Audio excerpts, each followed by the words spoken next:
What's popular, YouTube? Another day, another, this isn't going to be a demo at all, so I'm not sure how I came through with that intro. I'm in Copenhagen, aka Warmpenhagen, aka Laupenhagen, for another 20 days after coming from Flashpoint. You can tell I'm in warm, sunny, bright Copenhagen. I'm indoors right now. Should I quickly spin the camera around?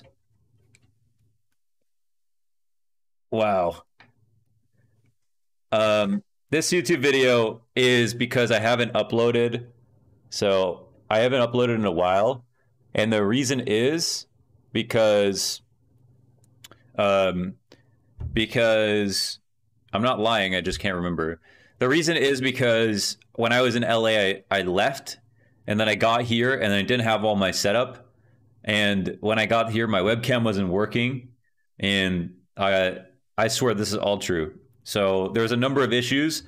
I got them sorted. Today, I went to go to the Blast offices, and I went there myself. Oh, let me tell you a little story. I got a new story for you guys. I'll tell it on the... This is a brand new story. It's not good enough to be its own video, but it's good enough. So let me just start off with a story, because it's a Valde story, actually. So today, I went to the Blast offices to pick up a new monitor, because... they only had one monitor here at the hotel since I came early because I didn't have enough time to go to Toronto to do my quarantine. So I came to I came directly from LA to Copenhagen, and nobody's here yet. It's just me. Everyone else is coming in like 10 days. So I'm just going to be streaming and making content and stuff. But when I got here, they only had the one PC and one monitor, and I can't survive on one monitor. Yesterday, I was reading chat on my phone, and I almost threw out my back again. So what I did today was I called up Frederick. I was like, yo, I need another monitor. And I was like, yo, I'll go to the office and get one. And then I went over there, and I got a monitor. And they actually gave me some EPO stuff. Hashtag ad. I got the headphones and this mic to use while I'm here, which is just more comfy than my, my broadcast headset. So I might travel with this instead. But it was funny because I went to go get my monitor, and then I went to get a cab to go back. And since I've been traveling, my debit card, sometimes it will get declined for things. And I always have to be, hold on, if it gets declined, I'll call my bank, and then they'll get it set right, and then I can travel it, and then I can use my card again. But I got in the taxi. I called Dan Taxi, okay, for all you Danish people. I got into the Dan Taxi. And I went and I set manual payment because I wanted to pay on the app, and it said that I can't pay on the app. It said payment declined.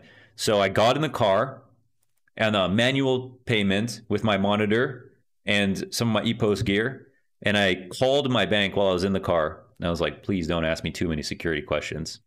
They asked me, like, what street you grow up on? What's your mother's maiden name? I was so worried they're going to do that. But they just asked for my name and whatever. I was like, can you just make sure my card is going to be okay while I'm in Copenhagen? And they said, it's fine. It's totally fine. No restrictions. Have a nice day, sir. Okay, great. By the time we get back to the hotel, I go to pay. And of course, even though the taxi driver was there, he listened to my entire conversation. He wasn't ready to accept the card. So he had to turn on his machine. We've all been there. And I'm sitting there waiting for him to turn on his machine. And the machine turns on, but it doesn't work. So now I'm sitting in the cab. I have no kroners. I only have card. I have my monitor. I have my EPOS audio gear sitting beside me. And I'm right in front of my hotel. But I can't pay this guy. And I said, can you call them? He said, do you have this app? I downloaded this app, but I need a Danish phone number. I can't use it. And it's all messed up. And he says, here, I'm going to give you my number. And when you get the cash, call me. I said, what the hell? I don't want to call you when I get the cash. That's stupid. You're a taxi driver. I'm supposed to pay you now. And then he was like, okay, can you go get cash from the lobby? Maybe you cash back. I was like, wow, this is so annoying. I even asked him to call his taxi company to take my payment over the phone, and they hung up on him when I was sitting there in the car. So I was like, all right, fuck this. I'm not going to call him later. I wanted to just pay him. So I go into the hotel lobby, and I said, hey, can you do cash back? I need 200 kroners. And then the lady who I've known. We've come here so many times now that like, actually I know her at this point. So she says we don't do cashback, but I just give you 200 kroners, but you got to pay me back by the end of the day. And I was like, okay. And I was like, oh, this is so annoying. I've got to go somewhere else to an ATM to get the money after, but I'll just do this now. My cab's outside. He's got my monitor, my ePost audio gear, and I'm just burning time. You know, time is money. So I said, okay, 200 kroner. I need 196 kroners. So I take the 200 kroners, I give it to him. Oh, no. No, this is a lie. I actually just totally lied. Wait, no, is this true? Oh, no, this is true. This isn't a lie. I pay him. Okay. This is like half-baked. I gave him the money. I take my ePost audio gear, my monitor, take it upstairs. It's all good, but now I still owe the hotel 196 kroners. 200 kroners. I'm not lying. So I go down to the Netto, which is very close to me, to ask them if she told me I can go to the Netto and get cash back there. I said, all right, fine. I said, you know what? I don't have any beer in my fridge. Why don't I go get some beer from the Netto and then get cash back? 200 kroners, 196 kroners. So I go over to the Netto and then I get like a huge thing of, what's it called? Carlsberg, like a bunch of cans. I bring it to the counter and I'm like, yo, can I get cash back? Can I buy this and get cash back? I need 200 kroners, 196 kroners. He said, you need this Danish card to get cash back. I said, I'm not from here. He said, oh, well, you need the Danish card. You can't do that. And then I was like, holy fuck, this is so annoying. My life today is just so frustrating. I owe one person money, then I owe another person money, and then I have to ask a favor of somebody, ask a favor of somebody else. And then guess who walks through the door in the grocery store? Valde and Nico. And I was like, holy shit. Yo, Valde, you got any cash? And he's like, what do you need? I said, I need 196 kroners. He says, I don't have that. I only have 200. And this guy gave me 200 kroners right there. I paid for my beer with the card, and I took my cash to the hotel and paid my debts. So, boom, Valde, that's the most clutch CSGO player that I've ever met in person now. Even one step over cold. No, sorry, one step over poison, who's ice cold. Okay, that's the beginning. Now we're going to talk about AKUMA cheating, Prime update, and some other CSGO news. All right, so I want to keep this simple because let's start the timer. Okay. AKUMA, okay. Let's start here and do this quickly. When I talk, I've been doing a lot of new stuff on YouTube, which is great. But when you do that, everybody wants to know what the next, every time something else happens, you got to say something about that, because that's just what people expect. And it makes sense. I want to talk about these issues. I have no problem. The only problem with this AKUMA cheating story, or a cheating accusation story, I should say, is that it's based on a lot of evidence, but not exactly a ton of proof. So the tricky part is that right now, it's pretty much the world against AKUMA. For those of you who missed it, AKUMA are a team who are known amongst some players. I mean, Device even shouted out Sensei at Flashpoint, said, AKUMA, wow, they were this good, and Sensei is an up-and-coming opera. So a lot of these players people are aware of. But in terms of, match history, there's not a lot of matches to go off of here.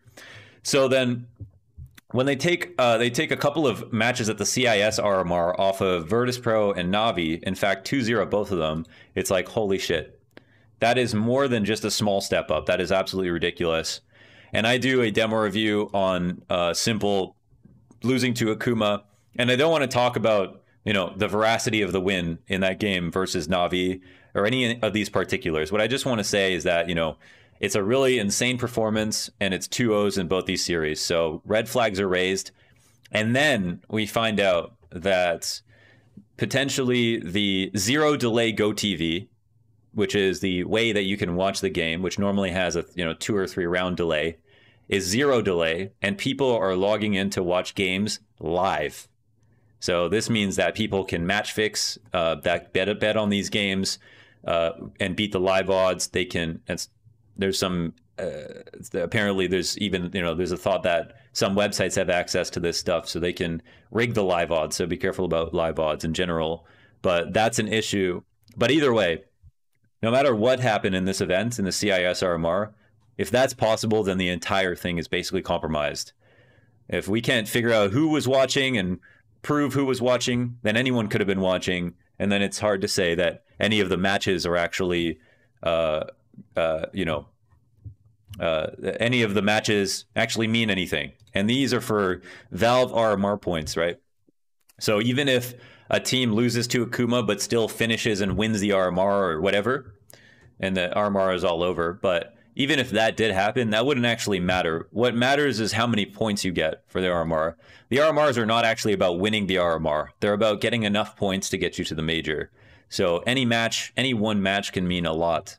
And the fact that Akuma won these matches, devastating losses to both Navi and Virtus Pro, and they're a team that no one heard of. And then there's this idea that the Go TVs were leaked.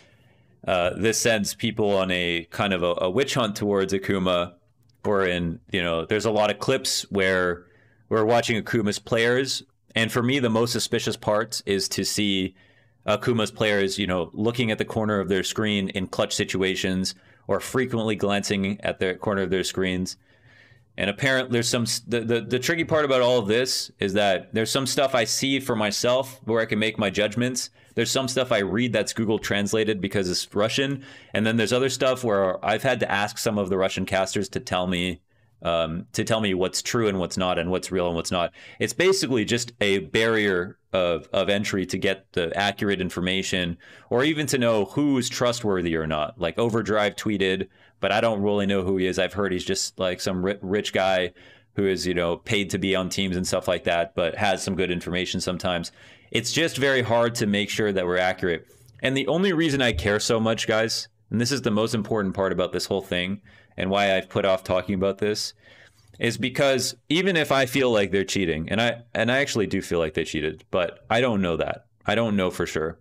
And nobody knows for sure right now until if an investigation gets launched or whatever. Maybe we'll never know. All we have is just evidence and, a feeling and stuff.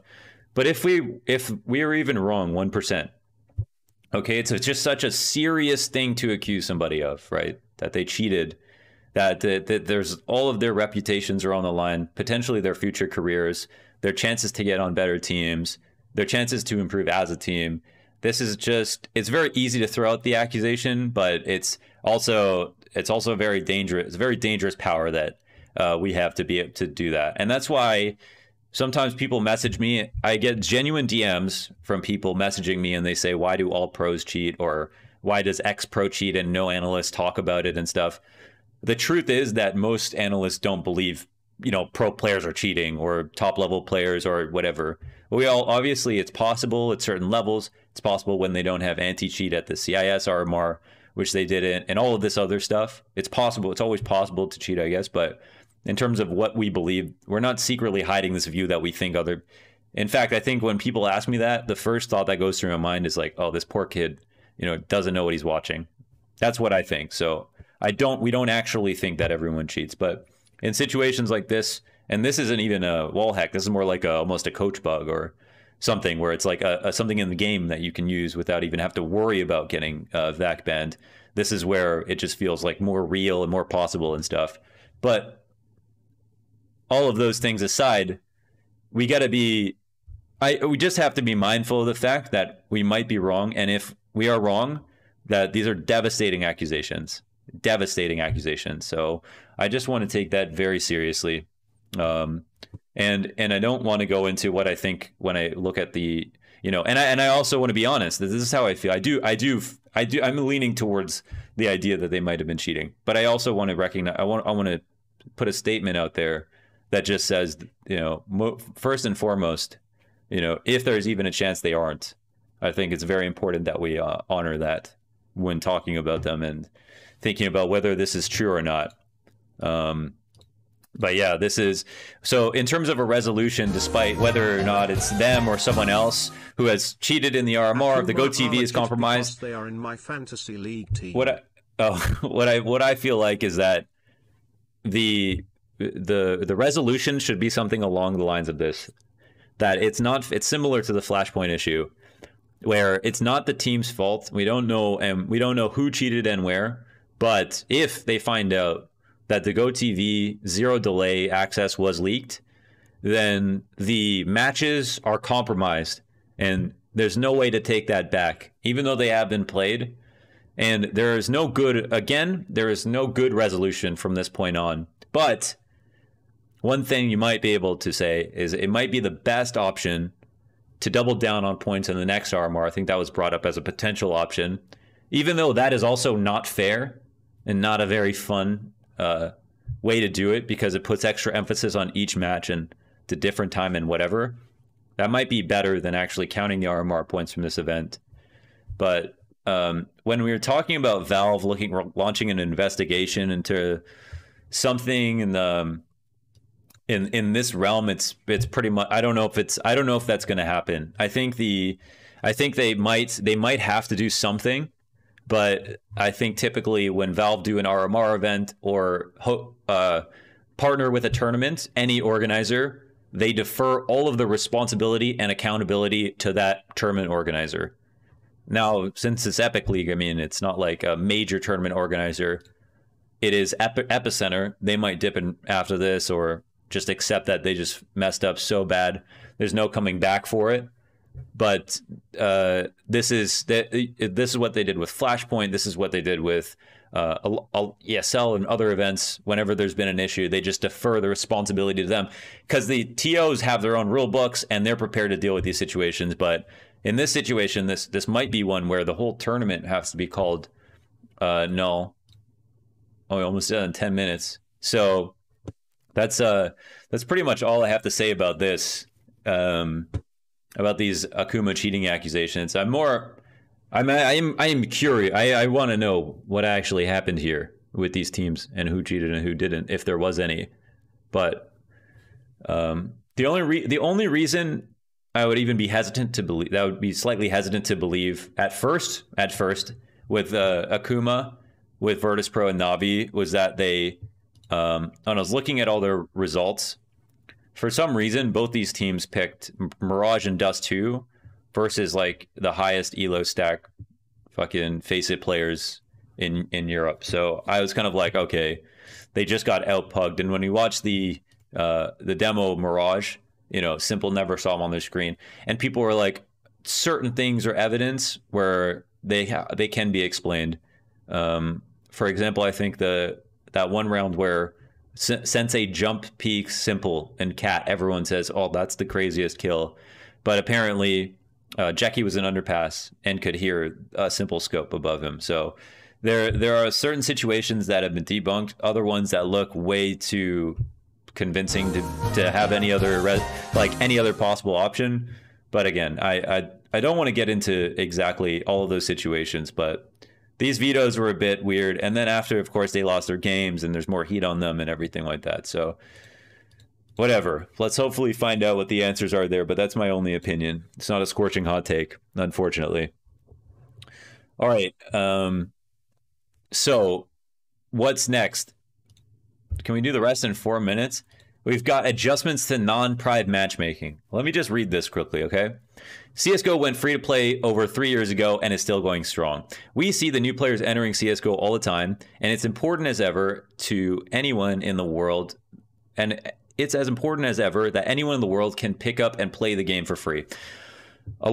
Along with the gameplay that we made available for free, new players had access to drops, ranks, skill groups, and a free path to prime matchmaking. Unfortunately, over time, those benefits have become an incentive for bad actors to hurt the experience, both new and existing players. So today, we're revising the offering for new players. New players can still play every game mode, play on community servers, and play on workshop maps. However, they will no longer receive XP, ranks, drops, or skill groups. Those features are now exclusively available to Prime status players. New players can still upgrade to Prime by purchasing Prime status from the Steam store, but there's no longer a free path to Prime. And if you purchase the upgrade in the next 2 weeks, your current skill group and XP progress will carry over. All right. So they're offering a option here for people who in the next 2 weeks who are aware of this to just, you know, purchase Prime, upgrade, and carry over everything. So basically the idea here is they want to create a situation where you can't cheat or abuse your way into Prime matchmaking for free, which should in the long term reduce the amount of bad actors, as they would call them, the amount of people who are boosting, smurfing, or cheating, and make Prime matchmaking a much more pleasant experience. It kind of brings Counter-Strike back to it brings Counter-Strike back to a non-free game, a $15 game, a pay-to-buy game, and it allows for a situation where we can have the best of both worlds. We have trust factor, we have maybe, you know, less cheaters in the game, but also more players overall, and it gives people the ability, I think, now to play in it's just kind of more unified, where I think the unranked is just ranked without all of the bonuses that you get, the upgrades, the drops and stuff like that. And people can actually learn the game that way if they want to. As soon as they're fed up with it, they can just go right for Prime. And honestly, the grind from the grind before was so insane. I don't really think too many people went that route in the first place, but I can see why, if you want to not, you know, pay money and cheat in the game or, yeah, abuse the other parts of the game, then it makes sense to do that. So this feels like this should have been the way that we started, and this seems like a great update. I hope it's not too late to introduce something like this and actually help the game. But I think as long as there is a long-term future to the game, it makes sense to go in this direction. So it's positive, I think, that we have it. But yeah, I think it's just a good idea to have this. So I think it is a good thing. And I think a lot of people, this is not something I've really spent a lot of time thinking about, but there are people who have been trying to push this idea for many years now. We wanted this to happen for many years. So a lot of people are very enthusiastic about it, which is great. I almost did 2 full news stories in 15 minutes. And honestly, the other stuff, it's I guess kind of smaller news. So can quickly talk about that. I don't know how many minutes we're in here. You know, maybe we just, honestly, I mean, this is a lot of stuff. I don't want to leave a cliffhanger. Everyone saw these roster moves in the beginning, but maybe I should just put this in another second video. Maybe I'll do quick. Okay,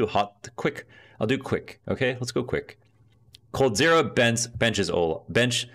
I'm already fucking up. Okay, stop. This is giving me, all right, too much pressure now. All right, hold on. Let's run the timer back one more time. 5 minutes. We're going to do all of these in 5 minutes. Okay. Coldzera benched for Olaf Meister. Yanko tweeted that looks like there were still problems after Nico and myself were removed from the roster. You know, kind of smugly, because probably there's maybe a little bit of this, maybe some baggage there between them and Cold. And obviously Cold made a snarky remark about Nico that he said, when we first started playing on FaZe, we were playing as a team. By the end of FaZe, we were playing for Nico. That's what he said. So there's some vitriol there between them, but apparently it goes both ways. Seems like the issues that plagued our team persisted even after Nico and myself left. I can't say I'm surprised, but I'm sure this will benefit them. Cold can still play on a very high level. Hopefully the situation humbles him a bit. And he comes back refreshed, whether it's on FaZe or some other team. So maybe there's some ego issues here.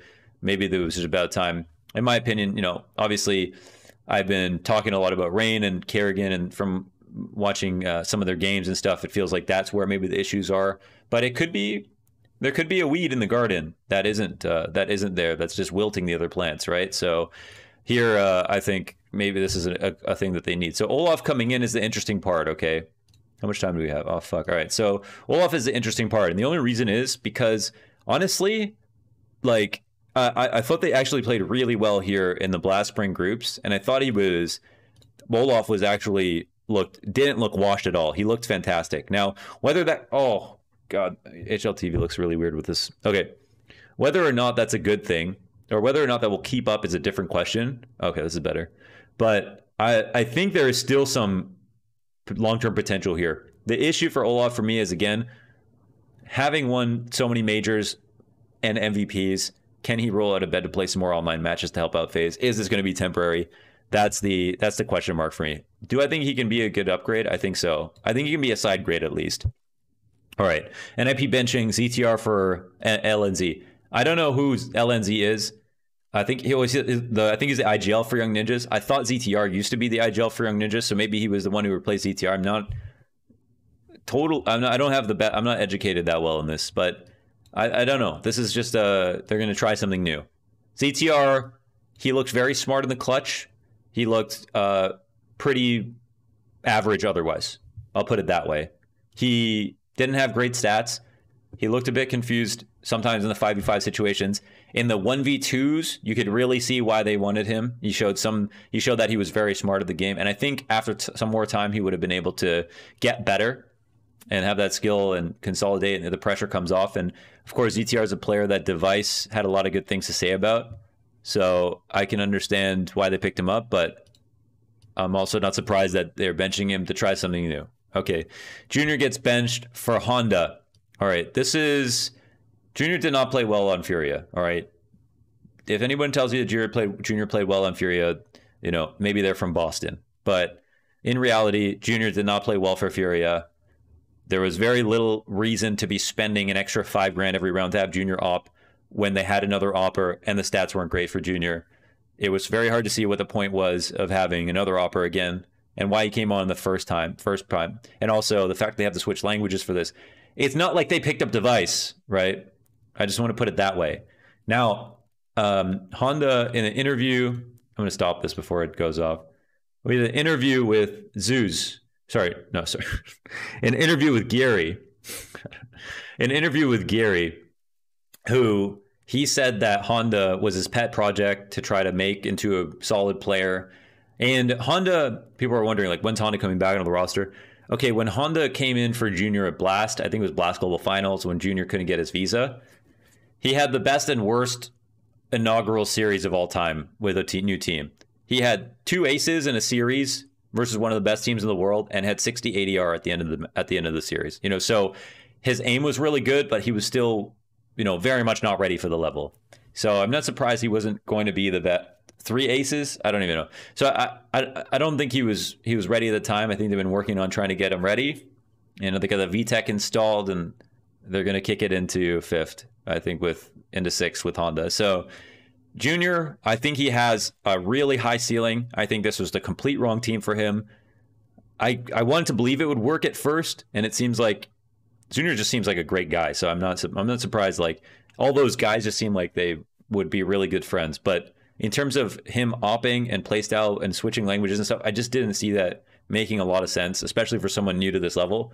But now what I see is Junior, you know, he's been thrown to the wolves. I think his next team, he's going to be able to carry. I really believe that. So I'm really looking forward to a roster move like, I don't know, let's say Cirque becomes super inconsistent or something like that. I think Junior could actually take a spot on the top NA team, or even try for another European team if you wanted to. But you know, this hasn't been good for a resume, but I think a lot of us really believe in Junior. This guy, when I watch him play when he at his best on Triumph, I see a super smart, super explosive, really, really clutch opper. So I really think that he has a good future. I know why Furia picked him up is what I'm trying to say. All right. So EG are winning matches. This is right now, this is coming at you right after they beat Heroic. So this is EG are finally winning matches. Yes, that in itself is actually news. And the reason that this is news is because I just was kind of like, at this point, I don't know what to say about EG. I don't believe in the project anymore. I really thought they were going to land on their feet after. Look at this. I really thought they literally were top 1 in 2020. And then Ethan left, and then it's just now Zeus left. Okay. I really believe in this project. I always felt like they were the team in North America who were super underrated in one sense because They're the ones who beat Astralis in a best-of-5 grand final. They're the ones who had a stronger map pool than Liquid, the right map pool to beat Astralis to win tournaments. But too many of their games were too close where they lost. Too many of their players were inconsistent at different times. Overall, they just couldn't hold it together for long enough. And then it just started to look really bad. And then it looked like they were forced to make a roster move here. They got Obo in for Ethan, in my opinion, the perfect lateral move, the only thing that could be, you know, that could really save him. But then they lose Tarek, who, Tarek's aim isn't great, but he was playing a specific way that you have to be able to, willing to sacrifice your stats to get information, to create space, and you have to be willing to do it at the drop of a hat. And a new player might be worried about trying to do that. They might not be prepared. You know, Mihu plays on an incredibly low sense. It's going to be hard for him to do the same things that Tarek does. And I haven't watched the team closely myself, but the other worry for me was that at first stats weren't great for Mihu. Now they're looking a lot better. And I have always looked at Mihu as the next best player outside of Virtus Pro for the longest time. He came onto a dying Virtus Pro, couldn't save them. Went on to a dying Envy, who were dying from the start and couldn't save them, and was playing well. And now potentially coming on to a dying Evil Geniuses. But actually, definitely looks good in spots. Looks very, very strong in spots. Average in others, but still overall pretty good. So this is maybe a good thing. I don't know about the long-term future, the future in the long term for EG. But you got to start somewhere. It's good to see that things are starting to work out. So that's where I stand on that. Could Fnatic make a roster move? I kind of called for JW and Golden's heads a little bit. I don't know where they go with Golden in terms of replacing him. With JW, I kind of feel it's a junior situation where Fnatic already have a great opera in Jaquinho. He's worked out fantastic. He's looking great. He's definitely the better opera between him and JW right now. And JW, it's hard. He's just not finding it. I think he's trying, but I don't think he's finding it. I think and I think he's actually pretty easy to replace. Maybe some people disagree with that, but I think role-wise, they could actually just use another dedicated rifler and could pick up anyone they wanted to. I don't know if they have options, but people are saying you could replace him with Nock, and I want Nock to find a great team because that's another player who I feel like has a good ceiling, even though his stats don't show it. But I don't think Fnatic need another opera, so I think they could just replace him with anyone, actually, which leaves that open, and then maybe start from there. But yeah, I think that could win them some matches personally. So, all right. Then FPX win their first 2 Ancient matches, so I'm going to watch the demo for this. But of course, this video is going to go up first. I'm going to watch the demo for that, for both games, actually. And then we got like an insane amount of retweets to watch this demo with Stiko. Let's see here. At first, god damn, I tweet too much. Okay. Surely it's got to be soon, right? Did I skip it? Maybe I just go Stiko's tweet. This is so hard. Okay, I don't know how many times Stiko. Oh yeah, Stiko's actually, they did just get eliminated from IEM Summer. So they have some time off, and he said he would watch the demo with me after IEM Summer. So maybe I don't want to ask him right now because obviously he just lost the game, whatever. But maybe we can do that soon then because he got eliminated. But I was cheering for him to win. Okay, so we got 1.4K retweets to this task. Stiko to watch a demo. Everyone loved the Stiko demo review on Nuke. That's like the best demo review I've ever done. So we're gonna do one with him on Ancient with his team, and I want to watch the Madden one maybe separately. I want to watch Stiko versus like the team versus either Astralis or G2. They beat them both, and then yeah, he said if we hit 2,000 retweets, he'll show some insane shit here. Okay, some insane shit. So maybe there's still hope from that. I'll juice this up again. We'll get this going. Okay. Vitality good again. I think Hyojin is becoming better. I think he is. He's looking more comfortable. Okay, let's put it this way. Since joining Vitality, look, ratings aside, he had his first game even getting a positive scoreline was here. I think 12 games in, all right? Even getting positive. And then it was some really bad negative ratings, another positive game, a couple of negative ratings, then positive, decent, positive. Things are trending upwards for Kyojin right now. And I think the same thing for Flamey going out for RPK. So the idea is maybe the player who's coming in will be inexperienced and nervous and undereducated about that level of play. But once they get good, their skill ceiling is very high and they'll be able to start carrying some games. And I think that the idea is to pick up a player who's going to be a long-term upgrade, who will have enough experience under his belt that maybe he won't be a total liability on LAN. And then they can potentially start off really well on LAN, but to make those changes now. So that's the idea, I think, behind Kyojin coming onto Vitality, and also the idea behind Bit coming in for Flamey. And I think both changes at this point, they make sense. I don't think RBK was bad. I think he was doing a good job, but you know, his stats are coming down, and I could see long-term, you know, in terms of a long-term upgrade, it makes sense. So, yeah, that's it. That's pretty much it. We cover everything. That's a long one. That's a lot of stuff. Look, it's dark. I don't have any sunlight anymore. Okay, it looks bright, but it's actually not. It's actually completely dark outside. All right. Cheers. We did that in like 15 minutes. Cool. Thanks for listening, and leave a like and subscribe and shit. Bye-bye.